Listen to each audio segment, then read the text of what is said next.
Co-President, Freedom and Democracy, Mr. Nigel Farage. In an age when the gap between ordinary voters and the European political class grows wider by the day, I have to ask you, having listened to your words this morning, just what planet are you on? This pretence that everything is going incredibly well. The EU is mired in deep structural crisis. Greece and Portugal and Ireland cannot survive inside the euro. The Danes have torn up the Schengen Agreement, and good for them, because the total free movement of peoples is a completely irresponsible thing to have done. And public opinion is saying, whilst they want a European cooperation, yes, of course I agree with that, what they don't want is this Europe run by unelected bureaucrats like Mr Barroso. You say the EU is fantastic in a recent comment. You're supporting the destruction of national democracy. But it's with reference to Greece that I'm most concerned about you, because when faced with their recent enslavement, you said, "We lived for many years as a non-sovereign country under Soviet occupation. For us, European integration is not a threat to sovereignty, because we experienced not long ago a serious threat to our sovereignty." So what are you saying?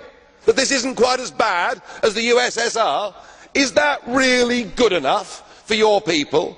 And today you describe Greece's problems as trivial. I'm sorry, there are hundreds of thousands of people out there on the streets of Greece fighting to get their democracy back. And it beggars belief that you and our President, Mr Buzek, can talk about the solidarity movement, can talk about Poland getting its democracy back 20 years ago, and yet here you are, surrendering the democracy and sovereignty of Poland to a failed European Union. Yes, sir, we all want a shared European cooperation for the future, but this, most definitely, is not the model. Thank you, Mr. Co-President. Are you ready to answer with the blue card question? Mr. Goebbels, blue card question. Thank you, President. Mr. Farage is a little bit like a cockerel. You know, he's sitting on a heap of unmentionables and going cockle-doodle-doo. But apart from the criticism, what about suggestions? I haven't heard a single constructive suggestion as to how we could change Europe. You know, what ideas do you have for the future of this continent then, Mr. Farage? Post 1945, there were some very sensible ideas put together, namely the Council of Europe. Let's have a Europe where we sit down together, where we have a free trade agreement, where we agree minimum standards on work, on the environment. We can do all of these things without a European Commission, without a European Parliament, and without a European Court of Justice. We've done it in security terms with NATO.